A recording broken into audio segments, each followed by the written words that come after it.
Bom dia, sou Juscelio, sou orientando do professor Manfroy e hoje eu vou apresentar um seminário sobre métodos alternativos de elaboração de espumantes naturais em garrafa, que é a nossa pesquisa aqui no PPG-CTA.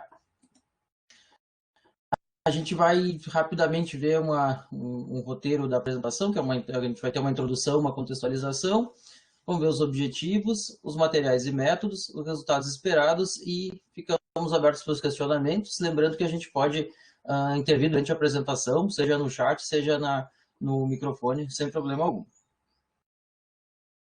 Indo para a contextualização, a gente tem o espumante brasileiro como um produto em evidência, um produto bastante característico da vitivinicultura brasileira, com uma qualidade reconhecida e com crescimento de mercado permanente. Uma rápida pesquisa a gente consegue ver aí na internet notícias bastante recentes, a gente tem aqui 2020, no máximo 2018 e sempre 2019 na realidade, sempre apontando para premiações, para reconhecimento, para aumento de vendas e mesmo de exportação. Essa tabela tem alguns dados já da safra de 2020, preliminares, não tem dados mais avançados, mas ela dá conta de mostrar que a gente tem, do total de uvas viníferas, né, ou seja, das uvas europeias, 59% hoje são uvas brancas, que são a principal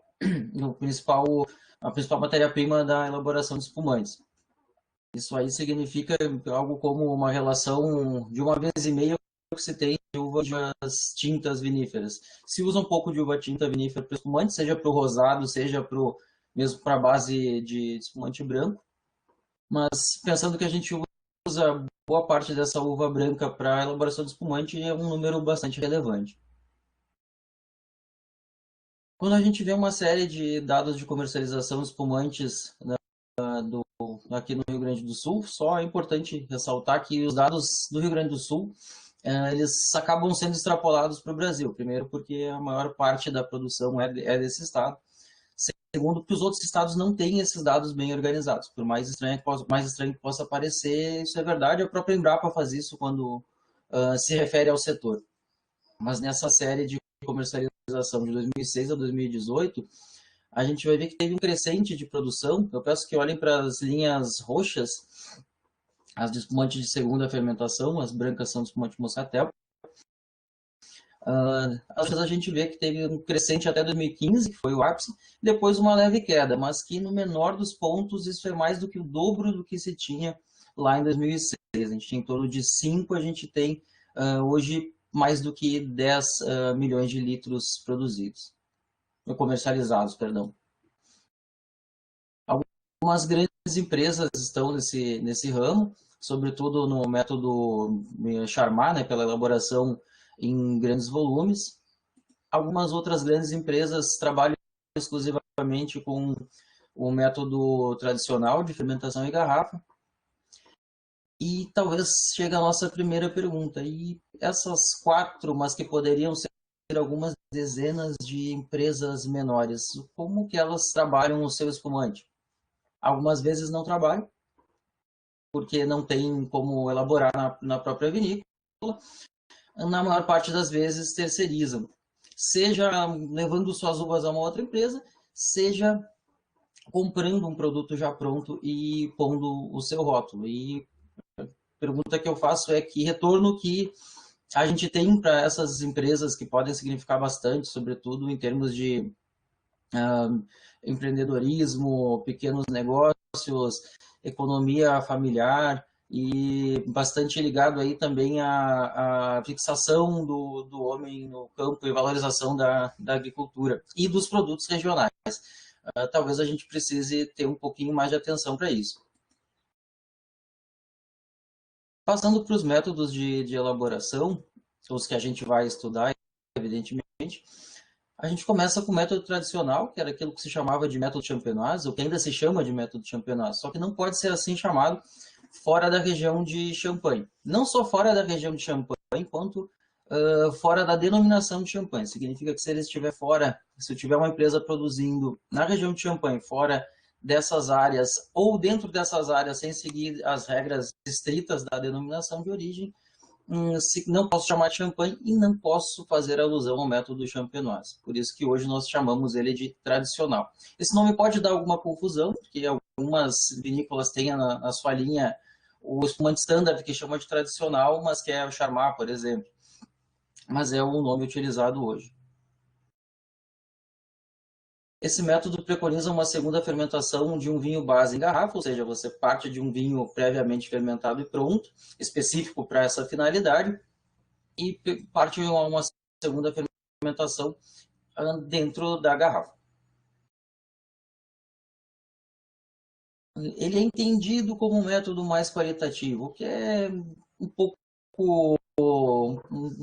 é uma verdade parcial, mas parte disso é em função de que é um método que não se pode ter pressa, você não consegue fazer, pela forma como ele é feito, você não consegue fazer esse espumante com rapidez. Primeiro porque ele envolve mais operações, você precisa fazer um vinho, depois você precisa provocar uma segunda fermentação em garrafas, né, engarrafar, e tratar garrafa por garrafa, e também porque quando a gente faz essa fermentação em garrafa, a gente precisa que a levedura se deposite. E isso não acontece logo após a fermentação. Vou precisar provavelmente do mínimo uns 45 dias para que ela esteja estável e mais de 15 a 30 dias para que eu consiga levar ela até o bico da garrafa para fazer a remoção.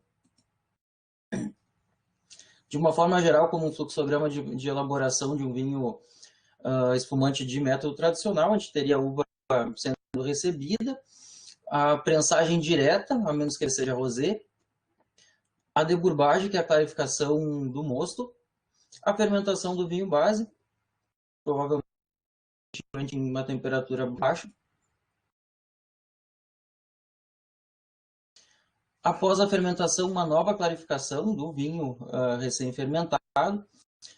Muito provavelmente ele passa por uma etapa de cortes, aí misturando variedades, safras e mesmo vinhedos diferentes, isso é de acordo com a metodologia de cada empresa. Aí vai ser provocada a segunda fermentação pela adição de açúcar, que no nosso meio é, enfim, açúcar de cana comercial, e leveduras. E Oi, esse Juscelio. mosto, desculpa, Oi, não, pode desculpa falar. te interromper. Só que como tu passou, não sei se tu vai voltar. Na clarificação, tu tem com tratamento e sem tratamento. Pode explicar para nós? Posso, claro, professor. A verdade é que a gente tem só um comparativo de algum vinho que tem, porque a maior parte das vezes há alguma oxidação, e mesmo porque há uma presença grande de borra, né, seja da própria uva, né, das partes vegetais e a borra da fermentação. Né, a levedura cria uma série de compostos que deixam o líquido bastante turvo, bastante velado. Então, dessa forma, a gente consegue trabalhar com um líquido não só mais bonito visualmente, mas que evita uma série de aromas desagradáveis. Né? A clarificação do mosto hoje é absolutamente imprescindível para se ter esse vinho vinho branco, mesmo espumante que a gente tem aí, com pouca cor e bastante pujança de aromas, e aromas bons, né? Nada de aromas pesados, e também para a manutenção da característica visual. Se você quer fazer mais um comentário, a gente pode conversar. Não, não, sim, não. Mas o com tratamento sem tratamento, que é uma centrifugação, uso da enzima, como é que Obrigado, professor. procede? Obrigado. Mais adiante, quando a gente falar da metodologia, a gente vai comentar sobre o uso de enzimas, mas deixa eu voltar um pouquinho aqui. Normalmente, quando a gente recebe a uva, a gente vai fazer a adição de enzimas, né, numa vinificação racional de anidrido sulfuroso para evitar oxidações e já evitar, né, que a gente tenha que fazer uma clarificação mais drástica posteriormente, e adição de enzimas para melhorar a extração de mosto e para melhorar a clarificação. Tá? Essa clarificação, inclusive, algumas vezes ela não vai nem usar clarificante, ela pode fazer uso aí de algum agente de clarificação, ou não, ou simplesmente fazer uso da enzima e deposição por frio. Normalmente se estabelece um range de turbidez que se considera interessante e se trabalha em cima disso.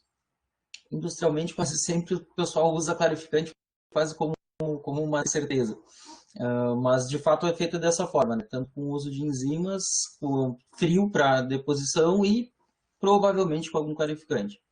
Seja no mosto, seja no vinho depois de pronto. Então, professor, se eu conseguir atingir os seus objetivos?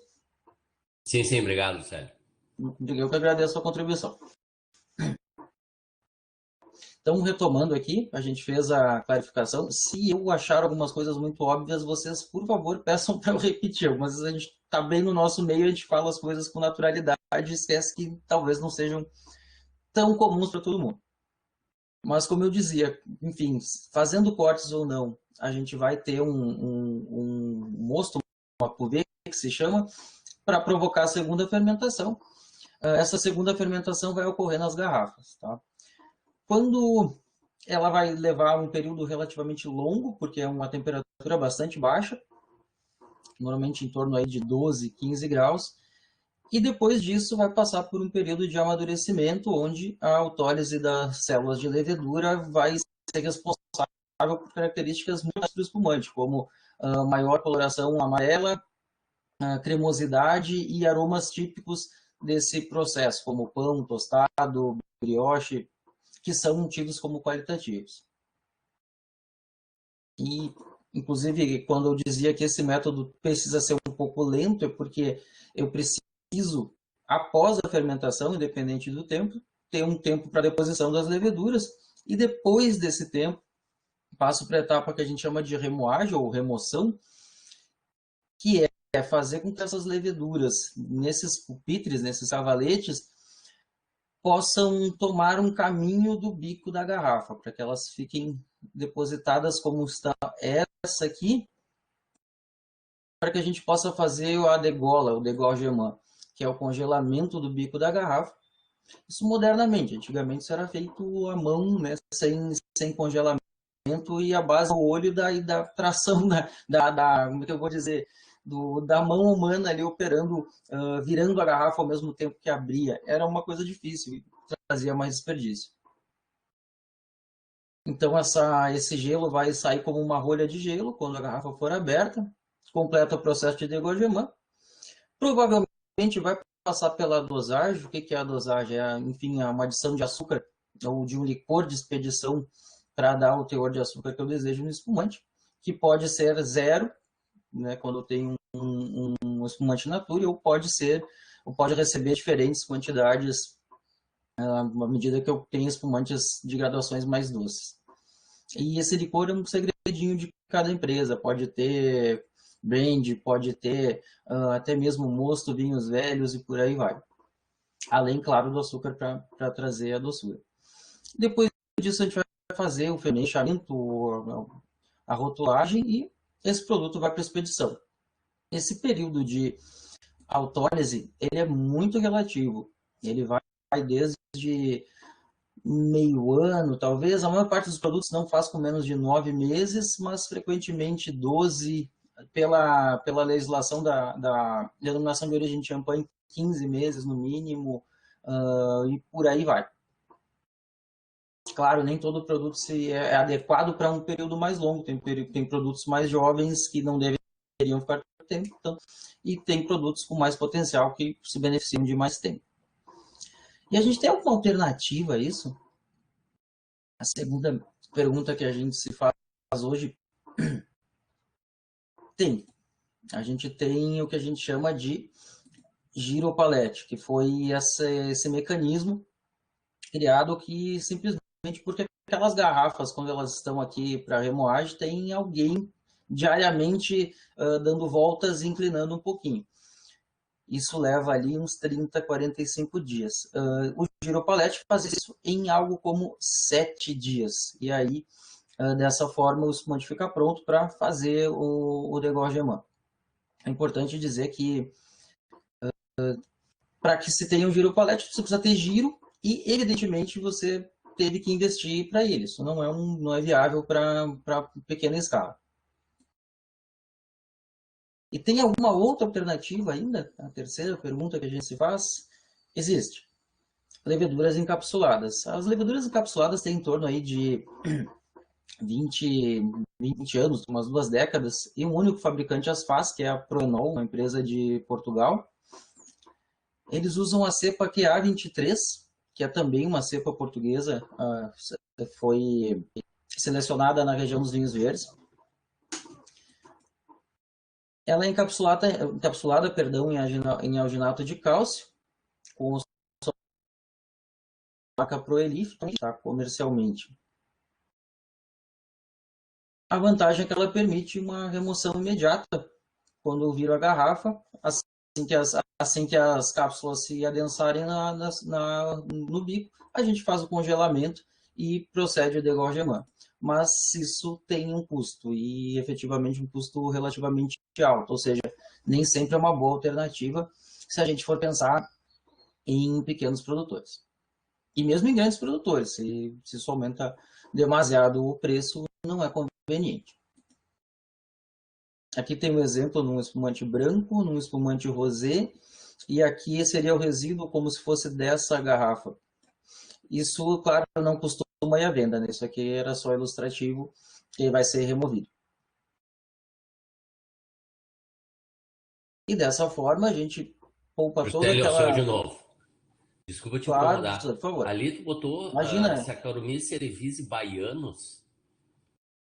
Ixi, professor, essa é um ponto... Não, eu vou esperar tu fazer a pergunta para eu falar sobre isso. Porque com meus olhos são duas espécies, tá? Tem a cerevisiae e tem a Aham. baianos. Eu não sei Uhum. como é que é esse produto português. Não, aí é que tá, professor. De fato, na enologia, se é uma coisa que a gente não lê aquele livrinho que diz, quando tem a classificação nova, tá? De fato é isso. Se eu falar, inclusive, se a gente for ver nas classificações mais novas, e não é tão nova assim, já tem mais de uma década, a Saccharomyces baianos, que não seria nem Cerevisiae, seria baianos, já é até a Saccharomyces uvarum, virou tudo o contrário, né? O varum virou baianos e por aí vai. Em enologia, se tu falar isso, tu não vai ser entendido, tá? A gente normalmente falava em Saccharomyces cerevisiae, Saccharomyces baianos, daí teve uma época que foi Saccharomyces cerevisiae, que era a cerevisiae, depois cerevisiae baianos, e agora parece que novamente ficou cerevisiae e cerevisiae baianos. Eu tenho minhas contradições com isso também, mas isso é de fato que está no catálogo da empresa. Seria a Saccharomyces baianos. Seria não, é a Saccharomyces baianos. Mas eu confesso que eu tenho uma inquietude com isso, porque realmente não se encontra uma nomenclatura ideal ou adequada.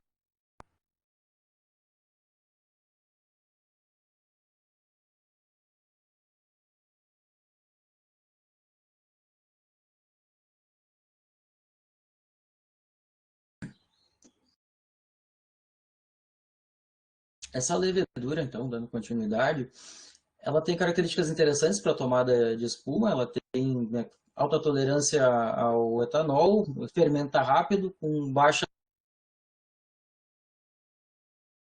necessidade de... Ainda tem posição de slide, tá um pouco mesmo. E umas frutadas para a produção de vinhos de os usos dela. Lembrando que ela é selecionada de uma região em que os brancos são os grandes... Bom, leveduras encapsuladas, giropalete, a gente tem alguma outra possibilidade de encapsulamento de... Não se sabe bem. Alguns vão dizer, mas há diversos estudos com suportes para encapsulamento de enzimas, bactérias, leveduras, mas uso específico para espumante, há pouquíssimos estudos. O que a gente imagina desses suportes é que eles não precisam ser regenerados, né? A gente não vai fazer um processo contínuo, a gente vai utilizar uma vez e vai descartar ao fim do processo. A gente espera que esse meio seja permeável o suficiente para não impedir a passagem deles compostos de autólise, que são extremamente importantes.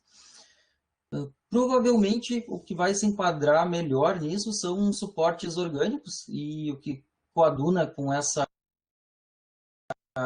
apelo aí por produtos mais naturais. E os gargalos que a gente tem no uso desses suportes é a possibilidade de que as células recebam alguma injúria e a resistência à secagem, ou a não resistência à secagem. Se essa cápsula se romper quando a gente secar, acabou a utilidade dela. E se ela não for seca para ser comercializada, provavelmente ela não vai importar muito, né? Não teria um sucesso comercial. A gente pensou em 3 meios: o alginato, que já é um meio consolidado para leveduras, para enzimas, bactérias; quitosana, que tem aparecido aí com bons resultados práticos e tem um aspecto ecológico interessante, já que normalmente sai aí de resíduo de indústria pesqueira; e a agarose, essa é para a gente um pouquinho mais desconhecida. A gente imagina que possa ser uma alternativa boa, mas você pode ter algum problema em função de que ela precisa ser processada em alta temperatura. Alta temperatura não, mas minimamente ela tem que ser aquecida, e isso pode trazer injúrias ou mesmo inativação das leveduras. E a última das perguntas: além disso tudo, a gente tem outra possibilidade de fermentação em garrafa? Tem. A gente tem o método ancestral. O método ancestral é lá da região do Languedoc, no sul da França, onde se faz o espumante famoso de Limoux. É uma rixa entre Champagne e Limoux. Qual foi o primeiro? Aparentemente foi Limoux, em 1544, quando se encontra esse escrito sobre a elaboração do espumante de Limoux, mas eu não pretendo polemizar nesse sentido. É um espumante de fermentação única. Ele vai iniciar como um vinho tranquilo, como um vinho que fosse engarrafado como sem gás, mas que a um dado passo da fermentação, quando se tem o necessário para a formação de gás, ele vai ser clarificado e vai ser engarrafado. Com isso, a gente tem um método que diminui o número de operações, torna de alguma forma mais simples a elaboração do espumante. Ele tende a valorizar a jovialidade do espumante, uma vez que vai ter uma única fermentação e a característica da levedura em autólise provavelmente seja menos percebida. Mas a gente precisa, uma vez começando recebendo a uva, a gente só para de mexer nesse espumante quando ele estiver engarrafado. Não está acabado ainda, evidentemente ele vai ter que acabar a fermentação, mas antes disso a gente não consegue parar o processo. Isso aí no meio de uma safra pode ser um gargalo.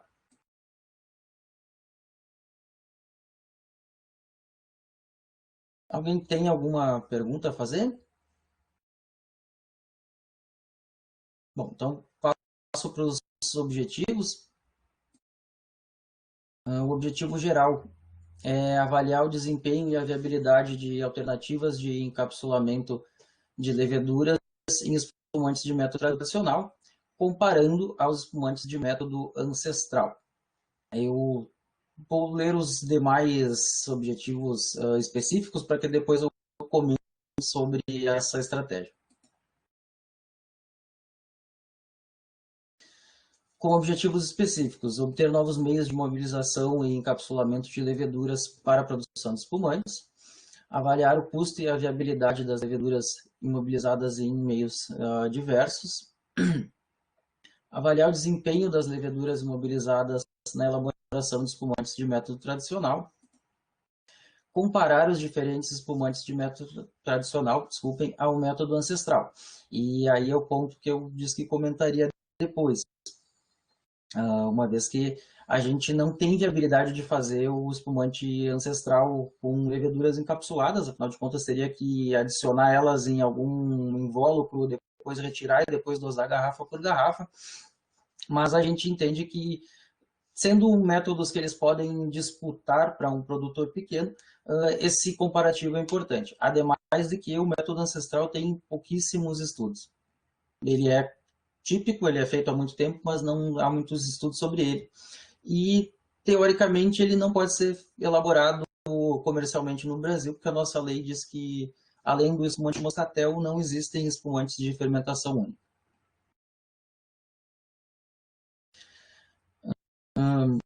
Também a gente tem como objetivo específico avaliar a influência do tempo de maturação nas características dos espumantes tradicionais e ancestral, inclusive com uma diferenciação de tempo entre um método e outro, já que talvez o ancestral tenha mais vantagem como espumante mais jovem.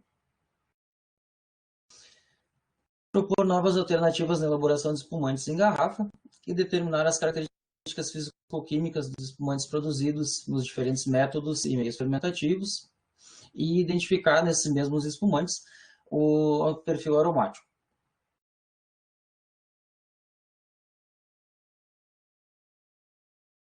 Passando para os materiais e métodos,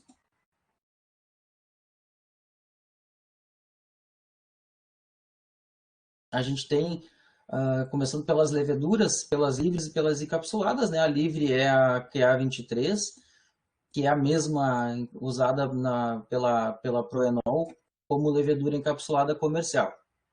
E aí vem aquela polêmica que, segundo eles, ela é uma Saccharomyces cerevisiae baianus. Provavelmente, pela classificação mais nova, ela seja uma Saccharomyces baianus, ou mesmo Saccharomyces uvarum, que não era aquela uvarum que era usada em cerveja. Parece que mudaram de nome. Na verdade, isso tem algumas décadas, mas pairou na enologia esse uso de nomes antigos. Algumas vezes a gente vê elipsoideus, inclusive, por aí vai.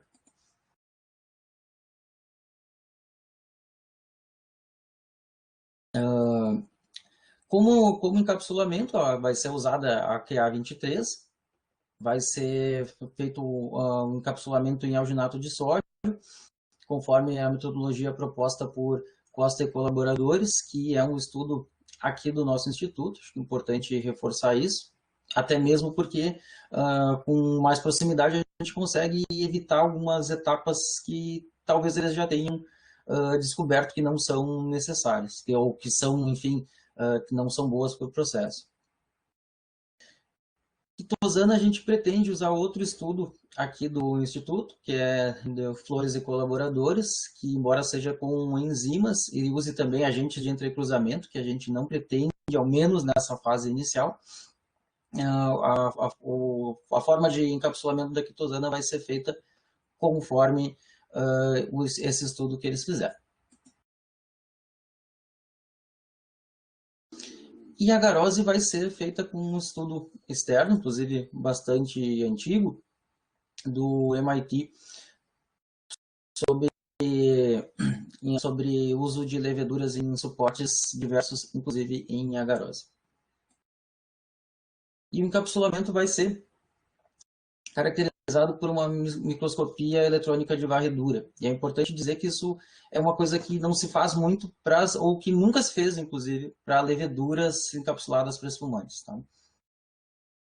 E a gente vai ter um tempo zero, né, que não é um tempo que foi após, enfim, fazer as cápsulas, e 12 meses com o espumante em 12 meses. A gente pôs 2 tempos que a gente acredita que é suficiente para perceber alguma diferença. O mosto base branco vai vir da vinícola Jolimon. Aliás, o experimento, a parte prática de elaboração vai ser feita na vinícola Jolimon. A gente ainda está alinhando algumas estratégias e teve 2 aulas atrás que eu disse que eu estava em Canela, que era por isso, que era para a gente conversar. Vai ser feito da variedade Chardonnay, porque é a variedade mais utilizada para espumante, através de uma prensagem direta, em prensa pneumática, com adição de ACO2 e enzimas pectoríticas. As quantidades a gente tem alguns parâmetros, mas evidentemente a gente teria que ver qual é a marca de enzima e estado da uva. Vai ser clarificado com bentonite, também depende de teste de clarificação, né? Fazer um mosto prévio e fazer um teste para usar uma dose mais adequada. Vai ser suplementada com um ativante de fermentação nitrogenado, também após a determinação de quantidade de nitrogênio facilmente assimilável, para, né, não ter uma sobredose desnecessária. vão ser inoculados com a cepa QA23 e fermentarão a 15 graus, monitorada por densidade de temperatura diariamente. O mosto rosado também vai ser elaborado na Jolimon, vai ser da variedade de tinta mais usada, seja para espumante branco de uva tinta, seja para espumantes rosados. Só que vai ter uma diferença, né? Vai ter que ser, para fazer a maceração, vai ter que ser desengaçada e esmagada, e vai passar uma maceração a frio, em torno de 4 graus, e a gente acredita que umas 3 horas. Esses números podem mudar, porque você vai vendo, né, conforme vai acontecendo a extração, e você vai apreciando sensorialmente se já é um tempo adequado. Depois disso, ele passa a ser tratado da mesma forma que o mosto branco, né? Prensagem em prensa pneumática, clarificação e inoculação de levedura e fermentação em baixa temperatura. No mosto base serão analisados a acidez total, acidez volátil, pH, densidade, açúcares redutores, anidrido sulfuroso total, turbidez, cor, nitrogênio facilmente assimilável e a composição volátil, até para a gente ter um zero, né, e descobrir qual foi as possíveis origens dos aromas que aparecerão nos produtos prontos. No método tradicional, esse mosto vai completar a fermentação, vai ser clarificado, vai ser estabilizado a frio, vai sofrer adição de açúcar de 24 gramas por litro, vai ser adicionado de leveduras, e aí as dosagens variam, né? As leveduras livres, 50 gramas por hectolitro, a encapsulada comercial, 1,5 gramas por garrafa, que é a dose preconizada pela empresa, na verdade de 1 a 2, a dose mais comum 1,5, e uma incógnita, quanto que a gente usa das que a gente encapsular. Primeiro, elas têm que dar certo. Segundo, a gente tem que descobrir que quantidade de células a gente tem ali. E se alguém tiver uma sugestão para isso, eu agradeço, porque a gente ainda vai precisar descobrir como fazer isso. Até para ter um comparativo justo, né? Porque senão talvez tu põe mais células ou menos células e vai tendo resultados discrepantes, tão somente porque não partiu de uma concentração semelhante de células para iniciar a fermentação. Então vai ser engarrafado, vai fermentar a 12 graus e vai ter análises em 0, 6, 12 e 18 meses. No método ancestral, a diferença é que o mosto não vai terminar a fermentação, vai ser clarificado, estabilizado a frio e provavelmente adicionado de sacarose. Não é o normal no método ancestral, mas a gente acredita que assim faz um motivo mais justo entre os dois métodos. E a diferença passa a ser efetivamente só o método, e não a quantidade de açúcar e mesmo a origem dos açúcares. Esse espumante vai ser engarrafado, vai fermentar a 12 graus, e as análises aqui serão em intervalos de 3 meses, tá? 3, 6, 9, 12 e provavelmente depois só 18, talvez 15 meses. Já que o método ancestral pode ser melhor para espumantes menos envelhecidos.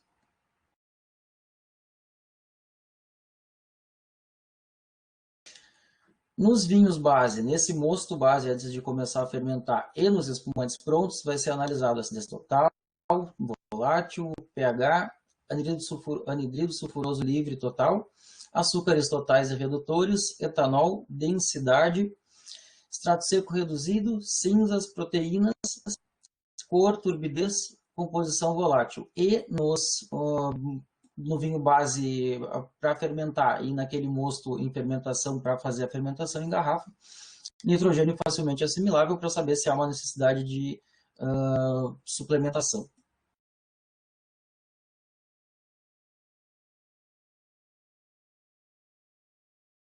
Os métodos analíticos serão os preconizados pelo Ministério da Agricultura e ou pela OIV, com algumas modificações propostas por Risson a Embrapa.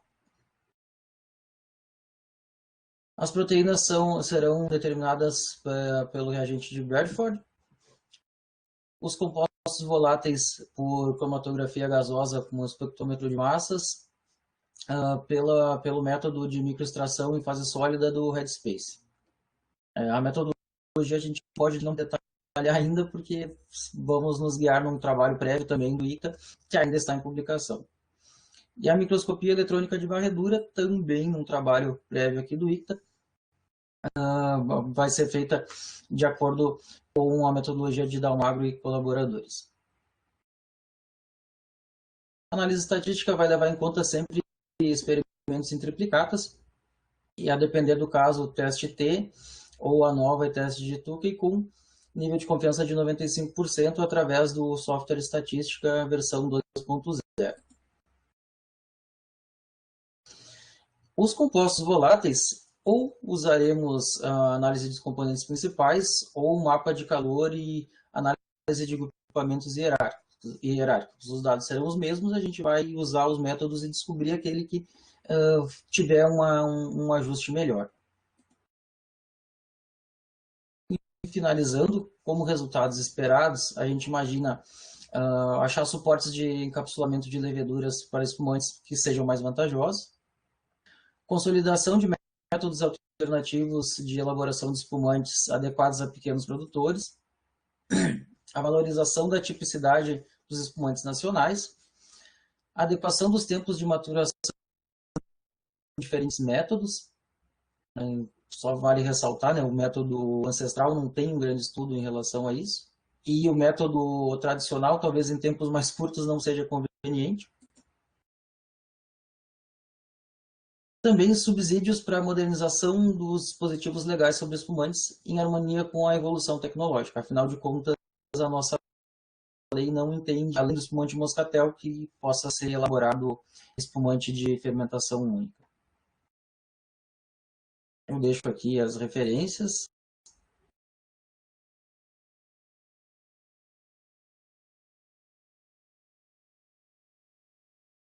E fico à disposição para trazer sugestões. Obrigado.